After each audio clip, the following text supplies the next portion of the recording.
وہ آیا سرکس گھوڑے پہ سوار، اچھلتا ہوا کودتا ہوا گھوڑا آیا، اور عبد الرحمن بن عوف رضی اللہ تعالیٰ عنہ نے اشارہ کر دیا کہ جس کو تم پوچھ رہے تھے وہ سامنے ابو جہل ہے۔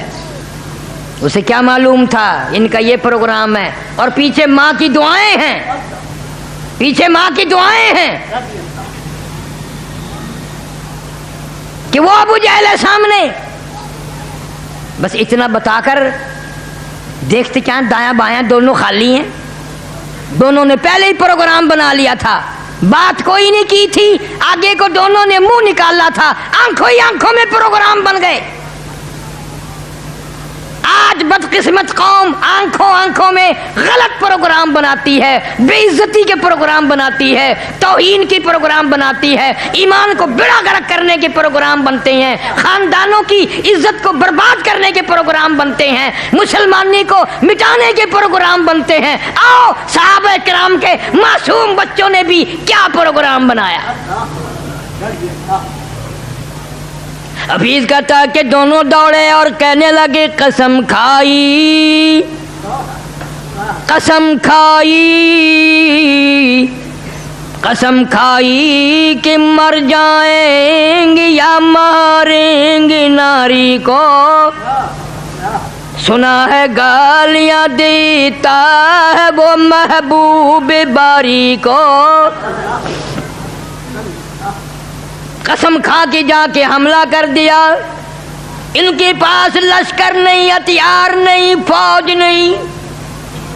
محمد کریم صلی اللہ تعالی علیہ وسلم کی دعا ہے، برکت ہے، معجزہ ہے۔ کہتا تھے ان کے پاس 2 گھوڑے، 6 زریں، 8 شمشیریں، اور پلٹنے آئے تھے یہ لوگ دنیا بھر کی تقدیریں۔ ان بچوں سے پوچھا کیا لے کر حملہ کرو گے، کیا لے کر چڑھائی کرو گے، وہاں جا کر کے کیا کرو گے؟ کہنے لگے ہم نے کیا کرنا ہے، نہ تیغ و تلوار پر تکیا، نہ خنجر پر نہ بھالے پر، نہ تیغ و تلوار پر تکیا، نہ خنجر پر نہ بھالے پر، توکل ہے فقط ایک سادی سی کالی کملی والے پر۔ جناب صدیق اکبر رضی اللہ تعالیٰ عنہ فرماتے ہیں مدنی کریم صلی اللہ علیہ وسلم نے میدان بدر میں اتنی لمبی دعا مانگی، اتنے ہاتھ پھیلائے، سر سے اونچے ہاتھ ہو گئے۔ رحمت للعالمین صلی اللہ علیہ وسلم کی چادر بھی نیچے گر گئی۔ صاحب اللہ کی حضور میں فریاد کر دی، میرے پاس جو پونجی تھی میں نے لا کے کھڑی کر دی، اگر آج یہ پونجی میری ختم ہو گئی تیرا نام لینے والا بھی کوئی نہیں۔ حق پرستوں کی تو نے گر دل جوئی نہ کی، تانا دیں گے بت کے مسلم کا خدا کوئی نہیں۔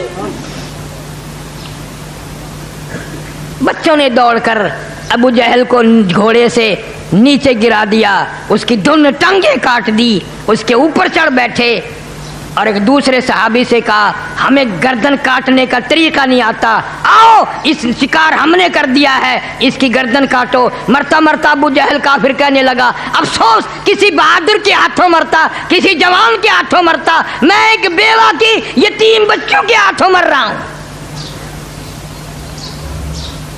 کیا نظریہ تھا اس عورت کا، کیا اس کی نگاہ میں اولاد تھی، اور کیا اس کی نگاہ میں جنت الفردوس تھی، اور اس کی نگاہ میں محمد عربی سارے کہہ دو صلی اللہ علیہ وسلم کی رضامندی کی کیا نگاہ تھی اور کیا خوشی تھی، اور وہ کیا چاہتی ہوگی؟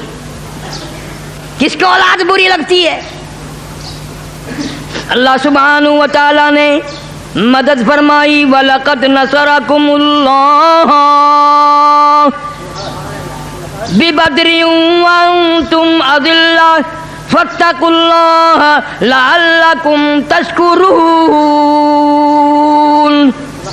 اللہ فرماتے ہیں بدر والے دن تم تھوڑے سے تھے، مختصر تھے، ہتھیار نہ تھے، سامان نہ تھا، بھوکے بھی تھے، ننگے بھی تھے۔ مجھے معلوم ہے تمہارے پیٹ میں بھوک لگی تھی، تمہارے منہ میں پیاس لگی تھی، تمہارے پاس ہتھیار بھی نہ تھے، تم تھوڑی سی تعداد میں تھے۔ میں نے 5000 فرشتوں کا قافلہ بھیجا۔ اذ تقول للمؤمنین، مومنوں کی امداد کے لیے فرشتے آئے، بخمسۃ آلاف من الملائکۃ منزلین، فرشتے آئے۔ صحابہ کہتے ہیں رضی اللہ تعالیٰ عنہ، حضور کریم صلی اللہ علیہ وسلم نے ہمیں جو چھڑی دی لکڑی کی، ہم وہ کرتے تھے کافر کی طرف گردن، وہ جا کے پڑتی تھی۔ ابی بن خلف نبی صلی اللہ علیہ وسلم کا دشمن، میدان بدر میں سرکار مدینہ، سارے زور سے کہہ دو صلی اللہ علیہ وسلم، سامنے آیا۔ آپ نے کسی سے کامچی لے کر، چھڑی لے کر اس کو مار دی، شرم دلائی۔ وہ کہتے اتنے لوگ کان کٹے پڑے ہیں، ہاتھ کٹے پڑے ہیں، پاؤں کٹے ہوئے پڑے ہیں، وہ بھی اتنے نہیں چلا رہے، تو اتنا چیختا، شرم نہیں آتی؟ تو نے ساروں کو بزدل بنا دیا۔ ہائے، ہے تو کافر پر کیا بات کہی ہے۔ کہنے لگا او سفیان تجھے کیا معلوم، کسی کو ابو بکر صدیق نے مارا، کسی کو فاروق اعظم نے مارا، کسی کو علی مرتضیٰ نے مارا، کسی کو طلحہ زبیر نے مارا، کسی کو سعد ابی وقاص نے مارا رضی اللہ تعالیٰ عنہ، تجھے کیا معلوم ہے مجھے امام الانبیاء نے مارا؟ اور کہتا ہے وہ میرے اوپر مارنا تو درکنار، تھوک بھی دیتے میں مر جاتا۔ آؤ نبی کی قدر کافر کی زبان نہیں سنو، تجھے آج تک قدر نہ ہوئی، تجھے آج تک اپنے محبوب کریم صلی اللہ علیہ وسلم کا پتہ نہ چلا۔ آ کافر سے پوچھ، دشمن سے پوچھ، اس کا عقیدہ معلوم کر۔ اور کہنے لگا ابو سفیان میں اتنا تکلیف میں ہوں، اتنا پریشانی میں ہوں، اگر میری تکلیف کو سارے عرب پہ تقسیم کر دو، کروڑوں آدمیوں پہ تقسیم کر دو، سارے مر جائیں گے۔ کسی کو کسی نے مارا، کسی کو کسی نے مارا، مجھے مدنی کریم صلی اللہ علیہ وسلم نے اپنے ہاتھ سے مارا، اور وہ میرے اوپر تھوک دیتے میں تب بھی مر جاتا۔ جانوروں سے نبی کی قدر پوچھو۔ مدینہ پاک میں چڑیوں کے بچے صحابہ کے بچوں نے اٹھا لیے، آئے آئے آئے، اور چڑیوں کو بھی پتہ چل گیا نبی کیسا ہے، تجھے آج تک پتہ نہ چلا۔ حضور صلی اللہ علیہ وسلم کے سر مبارک پہ چین چین چین چین گھوم رہی ہیں چڑیا۔ آپ نے فرمایا یہ شکایت کر رہی ہیں ان کے بچے واپس دے دو۔ کس نے بچے اٹھائے ہیں؟ چڑیوں کو بھی پتہ ہے کہ شفیع المذنبین ہے، غریبوں کا ہمدرد ہے، مظلوموں کا ہمدرد ہے، تجھے آج تک پتہ نہ چلا۔ ایک اونٹ آیا اور آ کر کے قدم مبارک میں سر رکھ کے رونے لگا اور کہنے لگا میرا مالک کام زیادہ لیتا ہے، کھانے کو چھوڑا دیتا ہے، میں بڑا پریشان ہوں۔ مالک کو بلا کر کے حضور نے ڈانٹا، تو بہت زیادہ لگتا ہے، کھانے کو کم دیتا ہے۔ اونٹ کو پتہ چل گیا میری فریاد یہ سنیں گے، میری غمخواری یہ کریں گے، تیری 80 سال کی عمر ہو گئی، چٹی داڑھی ہو گئی، تجھے آج تک پتہ نہ چلا۔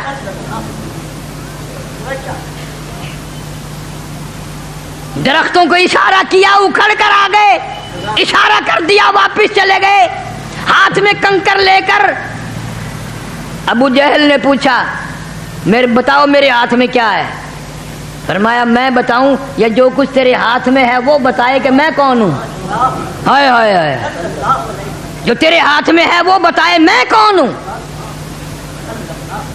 حکم دیا کنکریوں پتھر کے ٹکڑوں گواہی دو میری نبوت کی، اللہ کی توحید کی۔ اندر سے آواز آتی ہے اشہدو ان لا الہ الا اللہ واشہدو ان محمد رسول اللہ۔ کنکریوں نے بھی توحید کی گواہی دی۔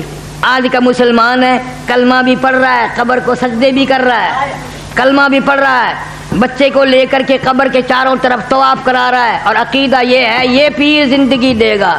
کیا کیا تیرا کلمہ کرے گا، کیا قرآن کرے گا، اور کیا تیرا رمضان کرے گا، کہاں کام آئے گا؟ شرک کی لعنت سے بچو میری بہنوں بیٹیوں، پلے باندھ کے لے جاؤ، اللہ کے سوا کوئی کچھ نہیں کر سکتا۔ ساری دنیا کے ولی، ساری دنیا کے پیر فقیر اکٹھے ہو جائیں، خدا کی قسم ایک بال بھی کسی کا بنکا نہیں کر سکتے۔ صاحب اللہ جل شانہ کے اختیار ہے۔ یہی تو لڑائی ہوئی صحابہ کرام سے مشرکین مکہ کی، اسی پر تو جھگڑا ہوا۔ اور بات کیا تھی؟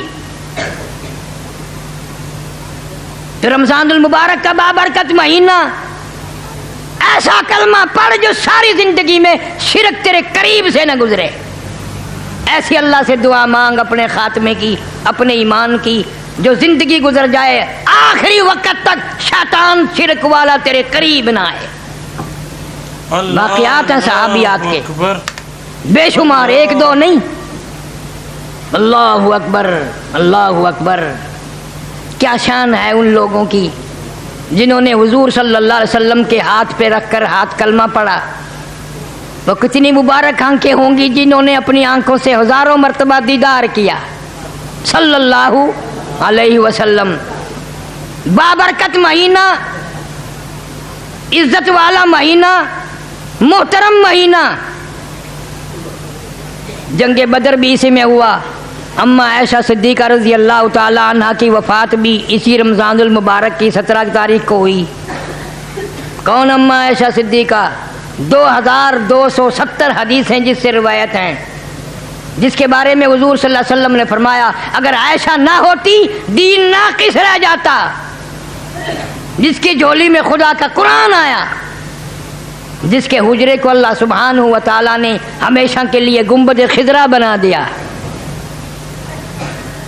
اتنا بڑا شان ہے اما عائشہ صدیقہ رضی اللہ تعالیٰ عنہا کا۔ آج بھی اگر کوئی قرآن پہ یقین کرے، عقیدہ کرے، تو آج بھی اللہ سبحانہ و تعالیٰ کرس میں معجزے دکھا سکتے ہیں۔ سن 80 میں جب میں ہندوستان گیا، پٹیالے شہر کی کچہری میں پاسپورٹ لکھوانے کے لیے بیٹھے تھے کہ اچانک کچہری میں بھگدڑ سی مچی۔ ادھر سے ادھر وکیل بھاگ رہے ہیں، جج بھاگ رہے ہیں۔ ہم پاکستانی تھے، ذرا ڈر لگا بھی ایسا کیوں ہوا، کیا بات ہے؟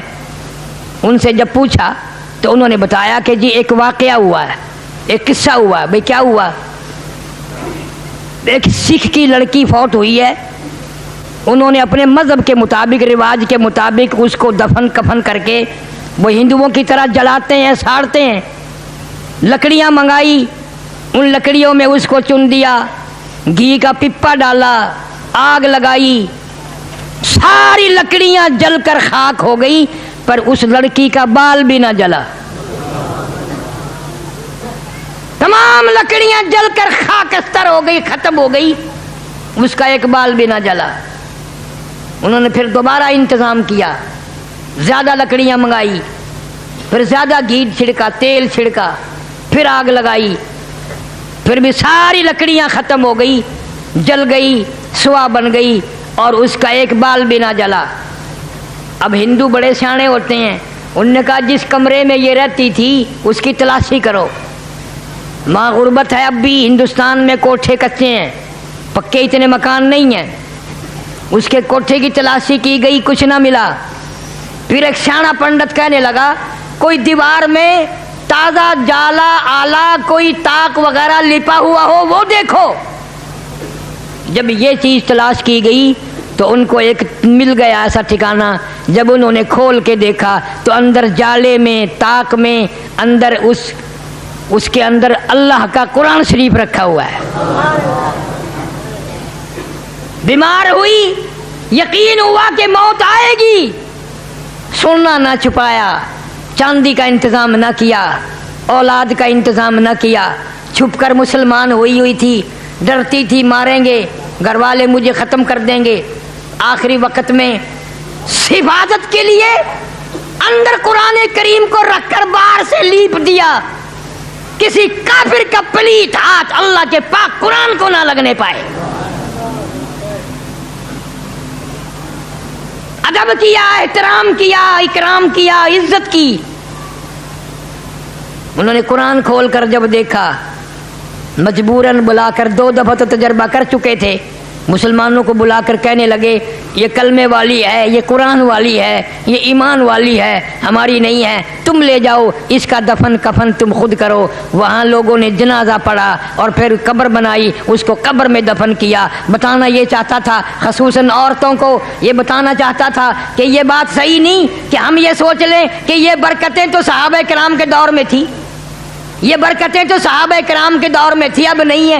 آج بھی قرآن میں وہی برکت ہے، وہی نورانیت ہے، وہی رحمت ہے، وہی اللہ کی کریمی ہے۔ آج بھی قرآن پہ یقین کر کے دیکھ، قرآن پہ اعتماد کر کے دیکھ، قرآن کی برکتوں کو دل میں جگہ بنا کے دیکھ، آج بھی قرآن تجھے وہی جواب دے گا جو صحابہ کرام کو اس نے دیا تھا۔ کلمے اور قرآن کی برکت سے ہزاروں آدمیوں نے دیکھا لکڑیاں جل گئی، ایک بال نہ جلا۔ جس قرآن کی برکت سے اس آگ سے اللہ نے بچایا، وہ جہنم کی آگ سے بھی بچائے گا۔ اس لیے فرمایا الرمضان والقرآن یشفعان الی یوم المیزان، او کما قال النبی صلی اللہ علیہ وسلم، حضور کریم صلی اللہ علیہ وسلم نے فرمایا قرآن بھی رمضان بھی تمہارے لیے سفارشی ہیں الی یوم المیزان، قیامت کے دن تک۔ جتنا چاہو سفارشی بناؤ، رمضان کا ادب کرو، رمضان کے روزے رکھو، اللہ سے خیر مانگو، اتنی مانگو اتنی مانگو، رات کو بھی دن کو بھی عبادت کرو، نفل پڑھو، صدقہ کرو، خیرات کرو، اللہ سبحانہ و تعالی تیری نیت کو دیکھ کر اور قبولیت فرما کر اپنی کریمی سے نجات فرما دیں گے۔ درود شریف کی کثرت کیا کرو۔ دلائل الخیرات میں لکھا ہے، ابو عبداللہ سلیمان جزولی رحمۃ اللہ علیہ لکھتے ہیں کہ میں سفر میں تھا، گرمی تھی، دوڑ رہا تھا، بھاگ رہا تھا، عصر کی نماز کا وقت تنگ ہوتا جا رہا تھا، پانی نہ تھا، کنواں نہ تھا، میں کوشش کر رہا تھا، دوڑ رہا تھا، کوئی بستی آئے، وضو کروں، نماز ادا کروں، دوڑتے دوڑتے وقت بھی قریب تھا، ایک بستی آ گئی، کنواں بھی آ گیا، میں کنویں کو دیکھ کر بڑا خوش ہوا، لیکن ڈول رسی نہیں۔ کنواں تو مل گیا، رسی ڈول نہیں، تو بڑا پریشان تھا، اب کیا بنے؟ تو کہتے ہیں کہ قریب میں ہی چھوٹے چھوٹے بچے کھیل رہے تھے، ایک لڑکی دوڑ کر آئی اور آ کے کہنے لگی بڑے میاں کیسے پریشان کھڑے ہو؟ میں نے کہا بیٹی پیاس بھی لگی ہے، پیوں گا بھی، نماز کا وقت جا رہا ہے، وضو کروں گا، ڈول رسی نہیں ہے، کنواں تو آ گیا، ڈول نہیں ہے، رسی نہیں ہے، پانی کیسے نکالوں؟ میں نے کہا اچھا ڈول رسی کے بغیر پانی نہیں ملتا؟ میں نے کہا کیسے ملے گا؟ وہ چھوٹی سی بچی نے یوں کنویں کے اندر منہ کر کے تھوک دیا اور پانی ابل کر اوپر آ گیا، پانی ابل کر اوپر آ گیا۔ اللہ والا کہتا ہے میں نے وضو کیا، نماز پڑھی، پیا بھی، اور نماز پڑھ کے وہ بچی اپنے جا کر بچوں میں پھر کھیلنے لگ گئی۔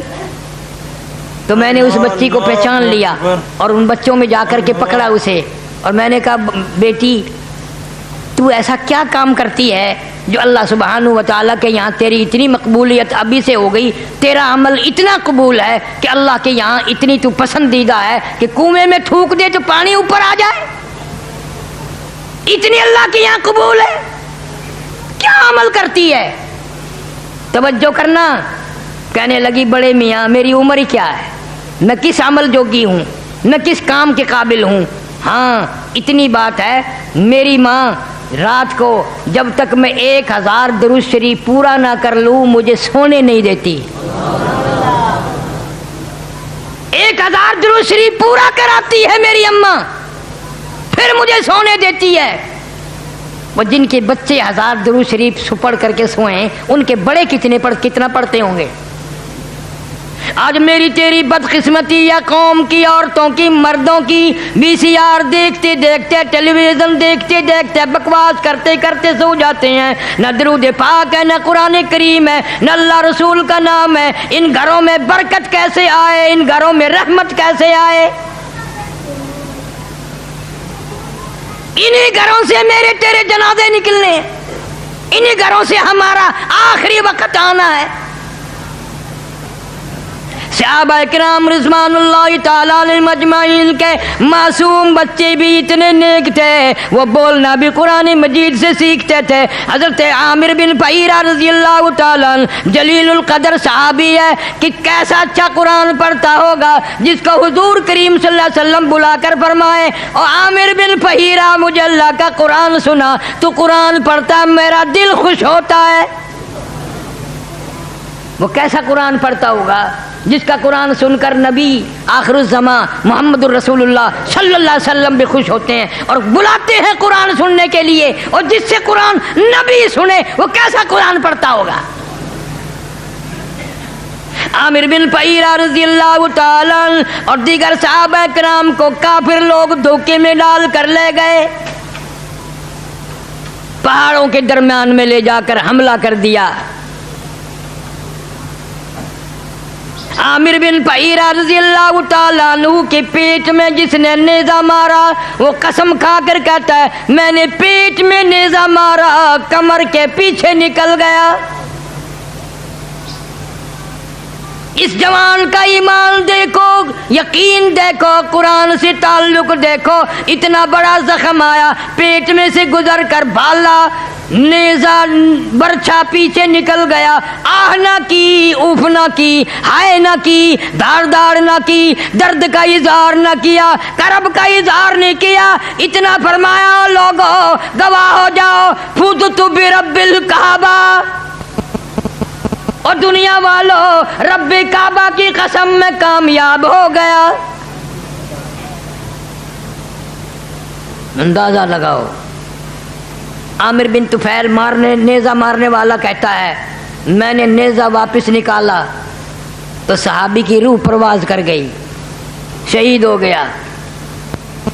انہوں نے پروگرام بنایا، خنجر لاؤ، تلوار لاؤ، سر کاٹو، کھوپڑی الگ کریں گے، اس میں شراب پیئیں گے۔ یہ وہ قرآن پڑھتا تھا، ہزاروں لوگ قرآن سن کر مسلمان بنے، ہزاروں آدمی اس سے قرآن سن کر نمازی مسلمان بنے۔ اس کی کھوپڑی میں شراب پیئیں گے، تلوار اٹھائی، خنجر اٹھائے، تیاری کی۔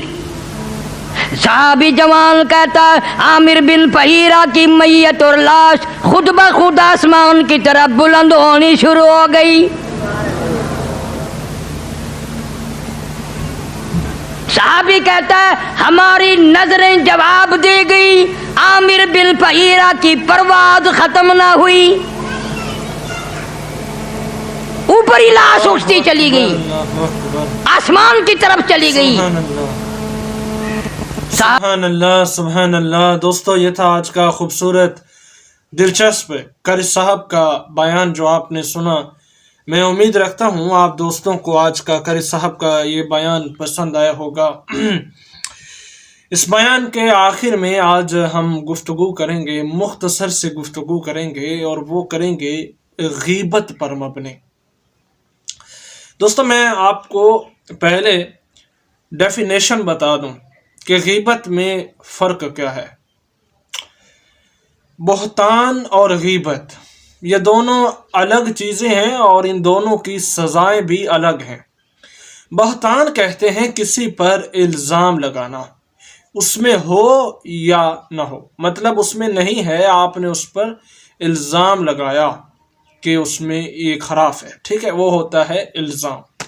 ایک ہوتی ہے غیبت۔ غیبت وہ ہوتی ہے جو اس میں موجود ہے لیکن آپ نے اس کو نیچا دکھانے کے لیے اس کی غیر موجودگی میں کسی کو کوئی بات کی ہے تو وہ غیبت کہلاتی ہے۔